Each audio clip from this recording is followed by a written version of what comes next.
Diga lá, mano, velho. Portela Leite por cá. Voltei. Falei pra vocês que ia voltar, família. Olha só. Agora, nessa segunda parte do compilado, eu quero falar com vocês sobre surpresa. Podemos ter surpresa para o jogo de amanhã. Já não aconselho, ok? De antemão, eu não aconselho. Tá? Podemos ter surpresa. Sobre renovações, ok? Sobre renovações. Sobre Diniz, dar uma pincelada no assunto Diniz, e quero trazer para vocês uma coisa que passou despercebida, que eu não vi ninguém comentar. Eu acho que se um clube quer valorizar o seu presente e quer ter um futuro promissor, ele tem que enaltecer o seu passado. Eu vou falar sobre isso com vocês aqui. Mas pai bola. Depois da vinheta eu volto.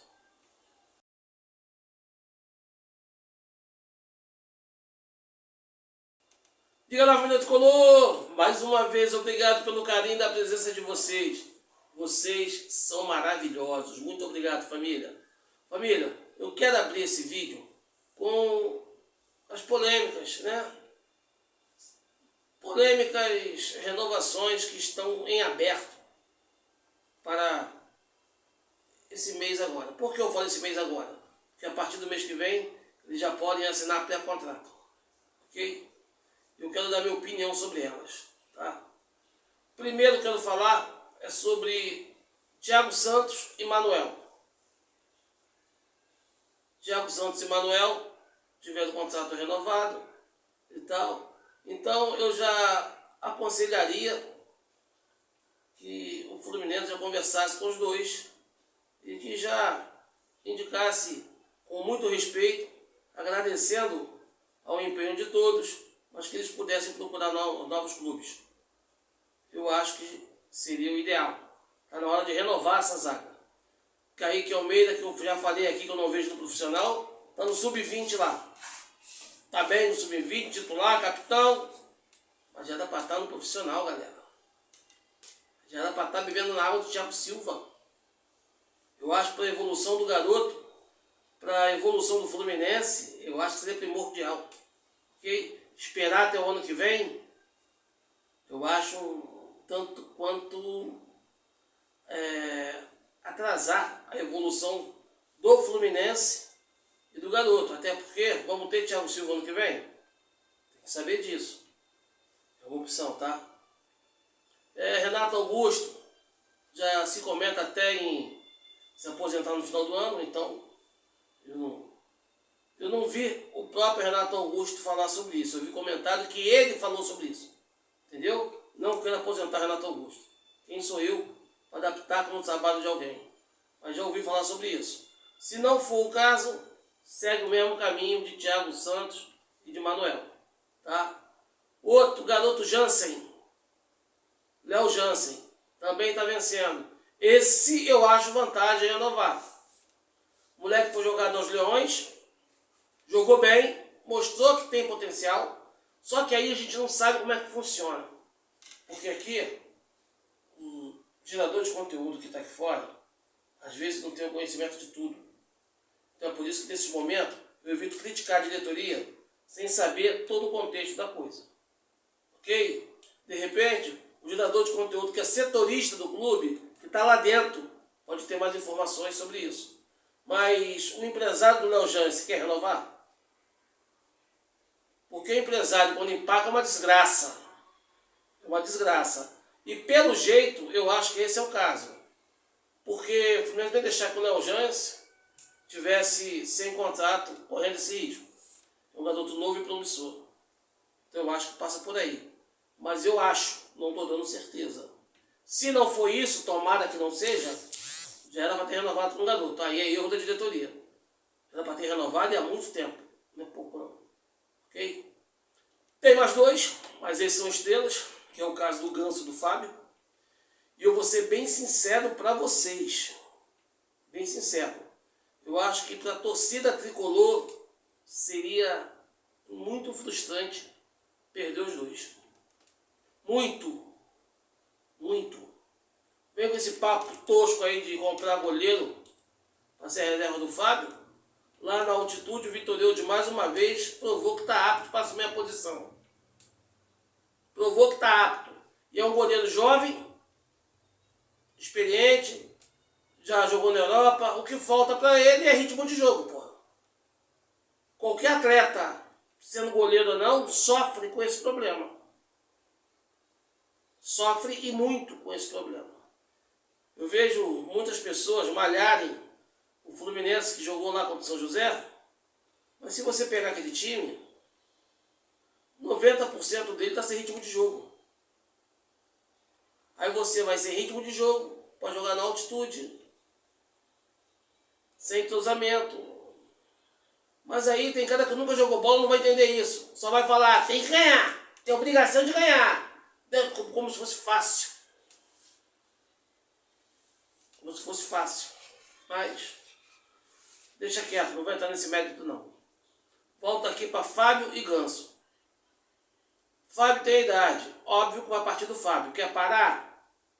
Eu não acredito que ele queira. E eu já teria renovado com ele por mais um ano. Mas eu não acredito que o Fábio saia. Eu acredito que o Fábio, se ele não renovar, ele vai parar. Mas eu acredito que ele vai renovar. E o Ganso é a mesma coisa. Só que o Ganso tem a sombra do Santos por trás. A nossa sorte é que o Santos não está bem. Eu não vejo Ganso e Fábio longe do Fluminense. Se a diretoria perder um dos dois, principalmente em ano de eleição, eu acho que vai ser um baita tiro no pé. E a oposição está só esperando isso. Tenha certeza. Não duvide. Eu gostaria que os dois ficassem. E vocês? Veja a opinião de vocês. E por último, na minha opinião, o mais polêmico de todos é o Guga. E galera, vou falar uma coisa para vocês com todo carinho, com toda certeza. Quem me acompanha no canal aqui, eu já cansei de dizer que Guga e Samuel Xavier talvez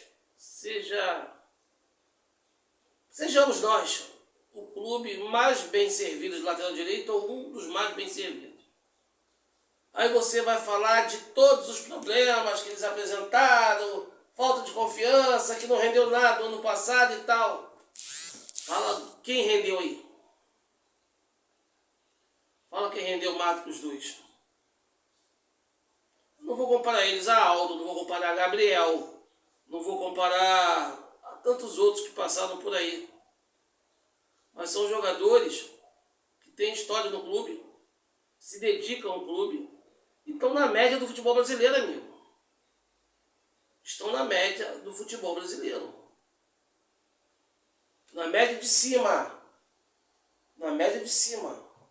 Nós não temos mais tantas opções de craque que tivemos no passado. Não que eles sejam ruins de bola, mas eles também não são craque. Mas o que nós temos de mercado hoje é isso. Você quer pegar o Samuel Xavier e mandar embora. Quer pegar o Guga e mandar embora. Vai trazer quem? Mas não é para ligar o achismo não, porque eu vejo muita gente comentar assim, não, que eu vou pegar fulano e vou trazer. Tá, mas se não render nada, tu vai assumir a responsabilidade? Não. É fácil ficar de fora. Eu acho muito mais vantagem, opinião minha, eu vi o Fluminense São Paulo agora, sub-20, eu acho muito mais vantagem, assim como eu falo do Kaique Almeida, já preparar o Júlio Fidelis para assumir essa posição em breve. Eu acho muito mais vantagem. Porque às vezes os jogadores da base sobem e a diretoria não passa a instrução certa e a confiança certa para que eles já cheguem no profissional e assumam uma posição de destaque. É sempre chegar escabreado. Tirando o Riquelme e Isaac, que tiveram essa moralzinha agora, outros não tiveram. Entendeu? Outros conquistaram através do desenvolvimento da necessidade de jogar o moleque ao fogo. Quem rendeu bem virou ídolo, quem não rendeu bem sumiu no vinagre. Vamos voltar ao Guga. O Guga está aí. O Guga não renovou com o Fluminense. A diretoria tentou de tudo para renovar com ele e não conseguiu. Certo? Beleza. mês que vem ele já pode assinar um contrato com outro clube. Um abraço. Se eu sou o Fluminense, ele assina um pré-contrato com outro clube, já faz uma negociaçãozinha, já fecha o esquema e já libera. Por quê? Se ele não renovou, é porque ele não quer ficar no Fluminense. Se ele não quer ficar no Fluminense, ele não tem que ficar aqui, cara. Eu sou muito grato ao Guga, eu acho que valeu o investimento. Porque nós fomos campeões, Carioca, Libertadores, Vice-Mundial, Recopa, tudo com o Guga no elenco. Então, em certos momentos, ele ajudou sim. Ele é importante sim. E eu vejo com bons olhos a permanência dele. Mas se ele não quiser ficar, porra, amigo, aí eu não posso fazer nada. Eu, particularmente, não aceito. Não é só do Guga, não, é de qualquer um, tá? Eu não aceito. O jogador chegar e falar, eu só assino se eu for titular. Um abraço, amigo. O Renato já deu a tônica. Quem se escala é o jogador. Ele estava de titular, ganhou a posição. Samuel Xavier se machucou, ele assumiu, foi bem, vinha bem, beleza. Mérito. Ele não tem culpa da contusão do Samuel Xavier. Só que, infelizmente, quem com contusão fere, com contusão é ferido. Ele se machucou, Samuel Xavier voltou e está bem. Falta humildade a ele entender que há fases e fases. Cabe a ele voltar, se dedicar mais e retomar a posição. E não um acordo contratual para ele ser titular. Isso eu não aceito. Mas aí vamos ver o que acontece. Eu, na minha posição, torço para que ele fique. Mas que ele fique querendo ficar. Ele fique voltado para o Fluminense. Porque se ele for para outro clube com esse pensamento, ele vai sair de um clube que ele já está ambientado e vai voltar para o banco. Pode ter certeza disso. Porque clube nenhum vai assinar contrato com ele. Ó, você é titular, bem, está assinado aqui. A hora que ele não render, vai entrar outro. Mas essa é a minha opinião, quero saber de vocês.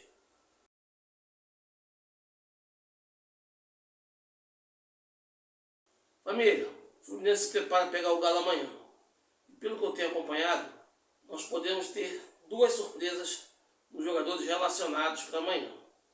E eu torço para que nós não tenhamos essa surpresa. Ok?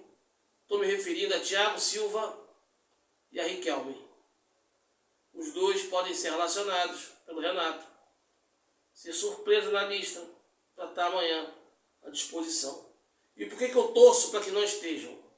Porque se você me acompanha aqui, você sabe o que eu acho sobre grama sintética. Principalmente grama sintética nova. A nova é o inferno. Ela arrebenta demais. Ela prende demais. Eu, inclusive, faço a ressalva aqui, tá? No bom amplo da desportividade, que eu não temos só para o jogador do Fluminense, não. Temos até para o do Atlético mesmo. Ok? Porque eu não quero para os meus jogadores, eu não quero para o adversário. Porra, não seria leviano quanto a isso. Grama sintética nova é muito perigosa. Então, Thiago Silva e Riquelme estão voltando de lesão. Irmão, não bota para o jogo. E peço cuidado. Jogadores velozes, Canóbio, Keno, Serna, cuidado. Muito cuidado. Ok? Então eu espero que eles não sejam relacionados. Tá? Temos aí também as dúvidas que o Renato pode levar para jogo. Por exemplo, essa do Thiago com o Ignacio, não sabe se o Thiago volta ou não volta. Torço para que não volte. No meio campo, ele tem a dúvida aí, muito se cogita que comece com Martinelli e Nonato. Eu começaria com Bernal e Martinelli. Eu acho que o Bernal tem que ser titular desse time, tem que ganhar rodagem. Quando eu falo para vocês que o Bernal tem um espaço enorme de evolução, normal, Bernal, Lavega, Lescano, tudo tem margem enorme de evolução. Não vamos esperar que eles arrebentem, tipo assim, de imediato. O Bernal já está na hora de voltar a começar a arrebentar. Já está há mais tempo. O Lescano e a Lavega estão verdinhos ainda. E o Bernal quer arrebentar. O Bernal está doido para mostrar serviço.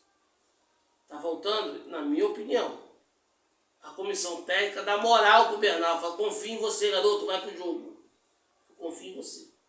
Eu acho que está faltando isso. Então existe essa possibilidade do Bernal começar com o Martinelli. Existe a possibilidade do Martinelli começar com o Nonato.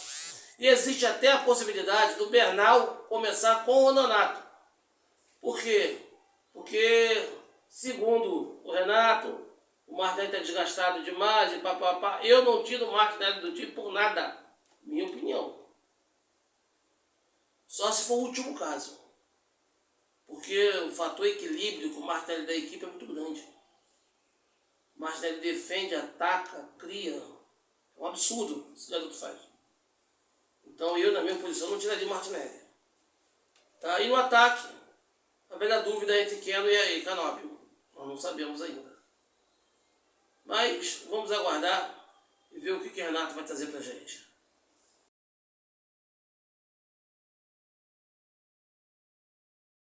Família, quero falar um pouco sobre o Fernando Diniz. É de conhecimento público que o Diniz acabou de acertar com o Vasco. Eu vou dar uma opinião aqui que eu vou torcer imensamente, mas com muita força, para mim estar errado. Eu vou torcer com muita força para que eu esteja errado. Mas pela forma que eu vejo futebol, eu acho que o Diniz vai dar um grau de qualidade no Vasco enorme. Eu acho que o Vasco vai crescer de uma forma absurda. E o que é pior, o que mais vai me doer se isso acontecer, é que a torcida do Vasco vai abraçar o Diniz como nós deveríamos ter abraçado. Porque aqui tem muita gente, como eu sempre digo, aqui que eu falo torcedor tricolor, tem muita gente que é manipulado por quem quer o mal do Fluminense. Só que eles não falam descaradamente. Eu já ouvi comentários que está doido para ver o Diniz na saidinha de bola com ele nesse elenco do Vasco. E esse tipo de comentário é o tipo de comentário de quem nunca tocou numa bola na vida. O cara comenta sobre futebol e não sabe de onde veio. Entendeu? Por quê? Essa saidinha de bola só veio em 2023. Quando o Diniz chegou lá atrás, em 2022 no Fluminense, mais ou menos, a escalação, mais ou menos, tinha Nino e Manuel na zaga, Samuel Xavier na direita, Caio Paulista na esquerda. Aí você pega esses quatro, só Caio Paulista saiu. O nosso meio-campo, se eu não me engano, Wellington, Martinelli, Ganso e Arias. Na frente, Matheus, Martins e Cano. O Wellington saiu, Martinelli e Cano estão conosco até hoje. Matheus Martins saiu, o Cano está conosco até hoje. Agora você pega os jogadores que estavam conosco ali e qual deles tinha o carinho da torcida? Não vem falar para mim agora que eu adorava o Nino, que eu gostava do Samuel Xavier, que eu gostava do Ganso, que eu gostava do Martinelli. Ninguém gostava de ninguém. Aturava. Quem fez esses jogadores evoluírem e serem admirados pela torcida foi o Diniz, cara. Isso vocês não podem tirar dele.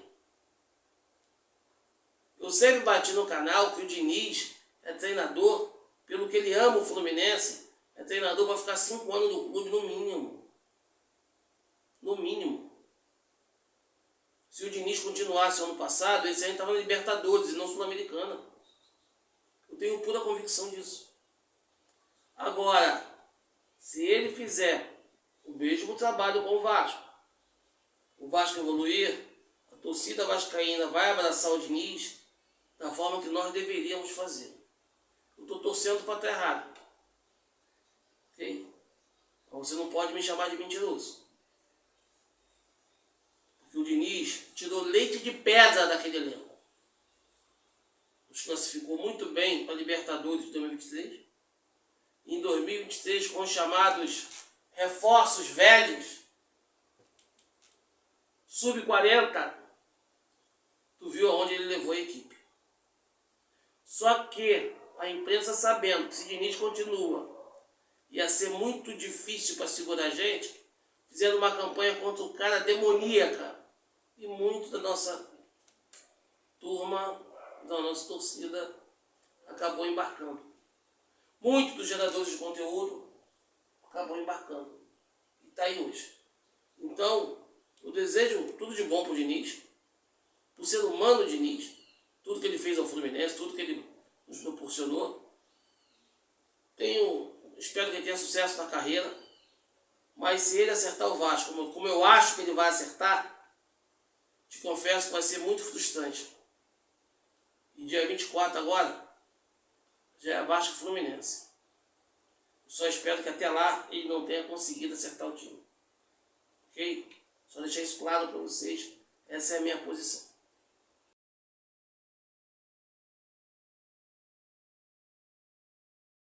E para finalizar, família, eu falei no início, tem presente, tem futuro, mas se a gente não enaltecer o passado, nós não vamos saber o que é glória, nobreza, o que é coração, razão, paixão. Então, com essa taça aí do Campeonato Mundial, nas Laranjeiras, cara, foi muito lindo ver a humildade do Mário e reunir essa tropa aí. Sei que muitos aqui não vão conhecer. Da esquerda para a direita, Rubem Galax, Tartar todo mundo conhece, Búfalo Gil, rapaz, o ponta direita brabo, Búfalo Gil, que está agachado aí na frente do Delei é o Lira, lateral esquerdo, cria do Vasco, se identificou muito com o Fluminense, batia a falta com uma perfeição absurda, excelente lateral esquerdo. O meu craque, Delei, meu ídolo, Delei foi um cracaço no Fluminense. Todo mundo enaltece o Andrade, jogou muita bola. A Adílio jogou muita bola, mas igual o Delei, amigo. Delei era melhor que os dois juntos. Só que o Delei não tinha aquela mídia toda, né? Porque a gente sabe, 77, uma manipulação toda, Walter Clark, ali começava. E detalhe, eu falo isso com convicção, porque Andrade jogou muito e Adílio jogou muito. Só que o Delei foi sacanagem, amigo. O Delei foi absurdo. Atrás do troféu está o Leandro Eusébio ali, meio que escondido. Quase uma peça do troféu. Depois vem o Alexandre Torres em pé de camisa branca. Alexandre Torres, Valber e Edson na frente. Esse é do nosso time, o resto é de uma baba. Abaixo dele tem o Thiago Neves. Do lado, Ronald, lateral direito. Atrás do Ronald, Paulinho. E entre o Paulinho e o Alexandre Torres está o Marco Antônio. O Marco Antônio, rapaz, eu abro aqui uma aspas especial para o Marco Antônio. Porque o Marco Antônio eu não vi jogar. Eu não vi jogar. Só que eu gosto muito de estudar Fluminense. Né? Então, peguei a história do Marco Antônio. Títulos, poxa, um Fla-Flu, golaço de falta que ele meteu. No jogo só ele fez 2 gols no Fla-Flu. Isso é raro, naquela época era raro. E eu encontrei no evento, uma competição de empresas, eu encontrei. Cara, foi uma tarde maravilhosa, porque eu tive o prazer de aprender um pouquinho na fonte de bambas do futebol mundial. Nesse evento, para poder divulgar, estavam Mengalvio, do Santos, parceiro de Pelé, de Coutinho. Estava o Ataliba, ídolo corintiano. Aloysio Guerreiro, ídolo santista. E estava o nosso querido Marco Antônio. E quando teve a oportunidade de aproximação, Eles vieram conhecer o trabalho do time que eu jogava. Eles conheceram o trabalho de todas as equipes que faziam parte da competição. E eu cumprimentei a todos de forma bem bacana, agradecer a eles pelo que eles fizeram pelo futebol brasileiro, e especialmente o Marco Antônio. Eu agradeci ao Marco Antônio pelo que ele fez no Fluminense. Marco Antônio, com a voz meio embargada, olhou para mim e falou: cara, o que você falou é muito bonito, eu te agradeço. É saber que eu fiz alguma coisa de útil lá atrás. Você não falou do Brasil, você falou do Fluminense. O Fluminense foi, poxa, adorei o Fluminense. Jogar no Fluminense foi fantástico. E começou a falar coisas do futebol, né? Vividas, experiências que a gente aprende, que a gente assimila. E, cara, uma humildade, todos eles, uma humildade, uma descontração. E aquele dia eu agradeci a Papai do Céu por eu aprender um pouco mais e por ter chegado um pouco mais perto do Marco Antônio. Mas isso é papo paboleiro, para outro dia, para outro momento. Parabéns ao Mário Bittencourt por reunir essa rapaziada. Óbvio que eu queria ver mais gente aí, muito mais gente. Teve muito mais pessoas que nos deram muita alegria, mas tá de parabéns. Eu sei que não dá para trazer todo mundo. Parabéns à diretoria pela bela homenagem. Ok? Família Tricolor, vou ficando por aqui. Um forte abraço a todos. E tamo junto, fusão. Lealdade Tricolor, sempre. Até a próxima. E a gente se vê por aí.